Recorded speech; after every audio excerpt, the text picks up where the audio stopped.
안녕하세요. 오늘은 탄수화물에 대해서 얘기를 해보려고 합니다. 자, 탄수화물 같은 경우는요, 다른 말로 당질이라고도 해요. 같은 말입니다. 자, 그리고 탄수화물은 탄소, 그 다음에 수소, 산소, 요 세 가지로 이루어져 있는 유기화합물이에요. 유기화합물.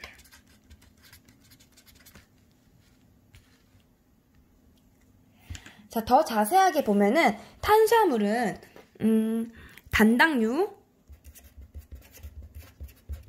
그리고 이당류, 자, 그리고 다당류, 이 세 가지로 나누어질 수 있는데요. 어렵게 생각하실 필요가 없어요. 단당류 같은 경우는요, 당이 한 개예요. 당이 한 개. 즉, 가수분해를 했을 때 가수분해라고 하는 것은 이제 물을 가해서 분자를 다 쪼개는 거예요. 분자를 쪼개봤을 때 결국 한 개 남는 거를 단당류라고 하고요. 자, 이당류 같은 경우는 당이 두 개입니다. 두 이자 써서 당이 두 개. 그리고 다당류는 뭘까요? 마늘 다자 써서 당이 10개 이상, 여러 개를 말하는데 10개 이상을 뜻합니다. 그러면 당이 한 개는 단당류, 당이 두 개는 이당류, 당이 10개 이상은 다당류. 그러면 3개에서 10개 사이도 있겠죠.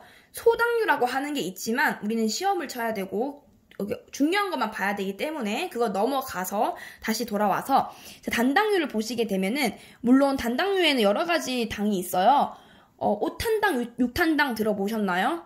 뭐 들어보셨겠지만 그게 중요한 게 아니라 일단은 6탄당이라고 하는 것 중에 우리가 가장 유심히 봐야 될 게 바로 포도당과 그리고 과당 그리고 갈락토스 이 세 가지를 주의 깊게 보셔야 되세요.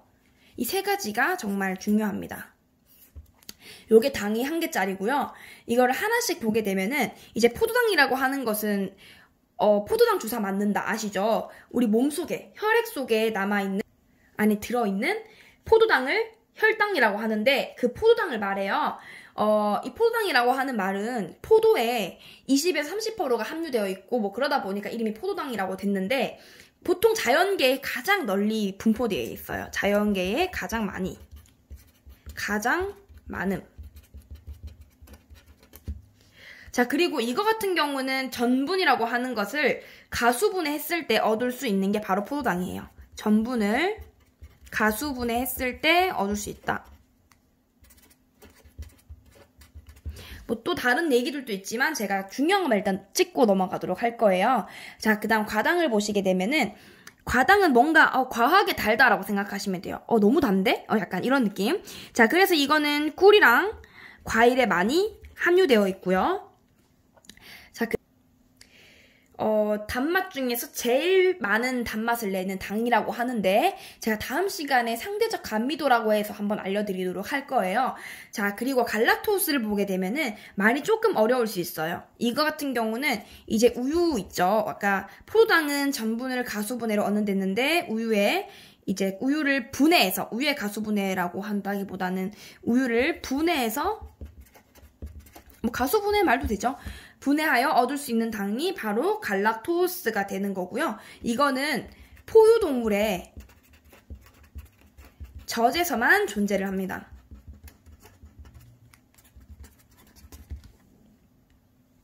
자, 바로 넘어가서 이당류라는 걸 볼 거예요. 자, 이당류는 당이 두 개라고 했어요. 그러면 일단 종류로서는 자, 설탕, 우리가 잘 알고 있는 설탕, 그리고 메가당, 자, 그리고 유당. 이 세 가지가 있습니다. 자, 설탕은요, 다른 말로 자당이라고도 해요. 설탕 다들 아시죠? 설탕은 어디에서 재배가 되죠? 사탕수수나 사탕무, 사탕수수와 사탕무에서 재배가 이루어지고요. 자, 그리고 설탕은 당이 두 개면 결국 설탕을 또 분해하면은 두 가지의 당이 나온다는 뜻이에요. 자, 한번 분해해 볼게요. 근데 이거를 분해할 때 그냥 분해하는 게 아니라 어떠한 효소에 의해서 분해가 이루어져야 돼요. 자, 설탕은요, 어떠한 효소에 의해서 분해가 이루어져서 뭐가 나타나냐면, 자, 포도당과 과당 이 두 가지로 이루어지게 되어 있는데요. 자, 그럼 어떤 효소에 의해 분해되느냐? 이게 조금 말이 어렵긴 해요. 자, 인버타제라는 효소에 의해서 분해가 돼요. 자, 그리고 설탕이 혹시 영어로 뭔지 아시죠? 슈가. 근데 이거는 화학명으로 봤을 때 슈가가 아니라 설탕은요. 슈크로즈라고 합니다. 슈크로즈.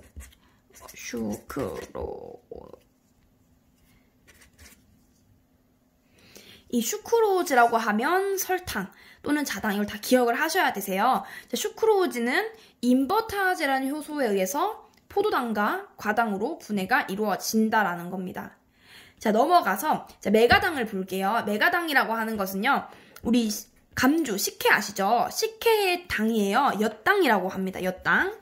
식혜의 주성분, 엿당이라고 하는 건데 이거 같은 경우는 분해가 이루어졌을 때 포도당이 두 개예요. 두 개로 이루어지고요. 이거의 효소는 자, 말타아제라고 하는 효소입니다. 자, 그러면 이 메가당의 그 화학명 같은 경우는 말토오즈 같아요. 자, 말토오즈. 요것도 같이 외워두시면 되겠고요. 자, 그럼 유당을 볼게요. 유당 같은 경우는 이제 포유동물의 젖 중에 자연 상태로 존재를 하는데요. 요거는 분해를 했을 때 락타제라는 효소에 의해서 포도당과 그 다음에 갈락토스로 분해가 이루어지고요. 유당은 다른 말로 젖당이라고도 표현을 하고 이거의 화학명은 락토오즈가 됩니다. 락토오즈.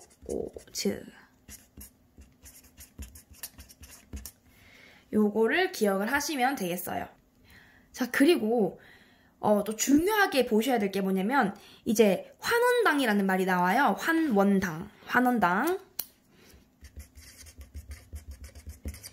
자, 환원당은요. 정의가 뭐냐면 자극을 가했을 때 다시 이거를 돌아오는 성질, 자극을 다시 가했다가 다시 자극을 뺐더니 돌아오는 성질을 환원당이라고 하는데 여기서 중요한 거는 나머지 당들은 싹 다 환원당이에요. 그런데 유일하게 이 설탕만이 비환원당입니다. 비환원당. 나머지는 환원당인데 얘만 비환원당이다. 아, 근데 도저히 이게 무슨 말인지 모르겠다. 제가 한 번 더 설명을 간단하게 드릴게요. 자, 비환원당이라고 하는 것은요. 예를 들어서 자, 환원당은 자, 만약에 동그라미라는 물질에 내가 세모를 가했더니 별표가 됐어요.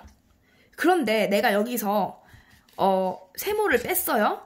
다시 그랬더니 동그라미가 돌아오는 게 환원당이라고 쉽게 생각하세요. 자, 그런데 비환원당이라고 하는 것은 동그라미에 세모를 가했더니 별이 됐어요. 그런데 세모를 뺐더니 아직도 별이에요. 돌아오지 않습니다. 이게 바로 비환원당이에요.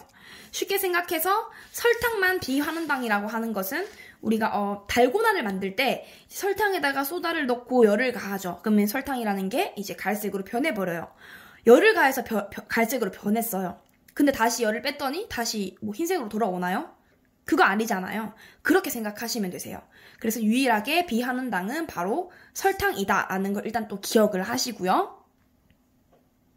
지금 제가 또 설명을 드리면 어려울 수 있지만 이거는 제가 다음 시간에 또 이스트 설명하면서 설명을 드릴 건데 일단 참고해서 그냥 잠깐 알아놓으세요. 이스트라고 하는 것은 이제 빵 속에서 분해를 하기 위한 게 이스트잖아요. 뭔가 좀 발효를 돕고 그게 이스트인데 이스트가 분해를 하기 위해서는 당이 필요해요. 물론 그냥도 빵이 커지고 발효가 되지만 당이라는 존재가 있으면 조금 더 빠르게 분해가 이루어집니다. 자, 그런데 그러면 포도당, 과당, 갈락토스 이런 당들이 있는데 이런 당들이 들어가면 조금 더 이스트가 힘들지 않게 분해가 된다는 뜻이잖아요. 간단하게 설명해서. 그런데 유일하게 이스트가 먹지 못해서 분해를 할 수 없는 당이 있습니다. 바로 그게 유당이에요. 이건 제가 다음 시간에 이스트 설명할 때 한 번 더 설명을 드릴 거지만 정말 중요하기 때문에 제가 알려드리는 거예요. 유당은요. 이스트가 먹지 못해요. 이스트가 분해하지 못하는 당. 요거 반드시 기억하셔야 돼요. 이스트가 먹지 못하는 당은 유당 또는 젖당, 그리고 락토우즈, 이스트가 분해하지 못하는 효소는 락타아제. 요거를 세트로 기억을 하셔야 됩니다. 시험에서는 뭐 설탕만 나오는 게 아니라 자당이라는 말도 나오고요. 메가당이란 말이 아니라 말토우즈라는 말도 나와요. 그래서 제가 지금 적은 것들 있죠. 다 외워주셔야 되고, 외우실 때는 저는 조금 바보같이 외우는 걸 조금 선호하는 편인데요. 자, 설탕은 이제 슈크로우즈, 슈가를 슈크로우즈로 변형시키세요. 설탕, 슈가, 슈크로우즈 이렇게 외우시고, 그 다음에 그냥 뭐 이거를 조금 앞글자만 따서 설인포가 이런 식으로, 그리고 맹말포포, 그리고 유락포갈 이런 식으로 조금 이게 더 어려우실 수 있지만 약간 그런 식으로 외워주시면 되겠어요. 이건 제가 어떻게 뭐 외워야 된다는 거는 뭐 어떻게 설명을 드릴 수가 없지만 반드시 기억을 하셔야 되고, 물론 제가 여기에 대해서 하나씩 설명을 드리면 더 많긴 한데 이 설명을 하나씩 드리게 되면은 아마 이 영상을 끄실 수가 있기 때문에 일단 정말 중요한 것만 제가 짚고 넘어가는 거예요. 자, 그리고 또 하나 봤을 때 여기에서 공통점을 찾으셔야 돼요. 자, 이 당류에서 설탕, 메가당, 유당이 있는데 이걸 분해했더니 지금 다 나온 당들이 있죠. 여기에 공통점 혹시 보이시나요? 바로 포도당이 들어간다라는 겁니다. 자, 포도당이 그만큼 자연계에 가장 많다는 거예요. 자, 그래서 중요한 게 또 하나. 나중에 시험에서 이런 문제가 나옵니다. 나올 수도 있고 안 나올 수도 있지만 이거는 기본적으로 아셔야 돼요. 자, 탄수화물의 기본 단위는 무엇인가요? 기본 단위. 기본 단위라고 하는 것은 얘를 가수분해해서 쪼개고 때 최소 하나 남는 단위라고 해요. 최종 분해 산물이라고 하는데, 즉 최종 단위, 탄수화물의 최종 단위는 무엇인가요? 라고 하면 포도당이라고 할 수 있겠죠. 단당류라고도 하겠지만 그 중에서 포도당이라고 할 수 있습니다. 이거 반드시 기억을 하시고요. 제가 이거 지금 파트는 아니지만 한 번 더 나아가서 단백질과 지방의 기본 단위도 설명을 드릴게요. 단백질의 기본 단위는 아미노산, 그리고 지방의 기본 단위는 지방산과 글리세린이라고 하는 거예요. 요거는 다 기본 단위이기 때문에 반드시 그냥 기본적으로 알고 계셔야 돼요. 기본적으로 알고 계시고, 이 지방산과 글리세린 파트는 제가 처음 시간에 이제 영상 제일 첫 번째로 올렸던 부분인데, 요건 제가 지금 영상 자체가 좋지 않아서 일단 조금 보시더라도 제가 한 번 더 나중에 다시 찍어서 올리도록 할 거예요. 자, 일단 이거 반드시 기억을 하시고요. 오늘 했던 내용들 잊지 마시고요. 이거는 꼭 숙지를 해주시고, 그 다음에 이 다당류에 대한 설명은 제가 다음 시간에 한번 설명을 드리도록 하겠습니다.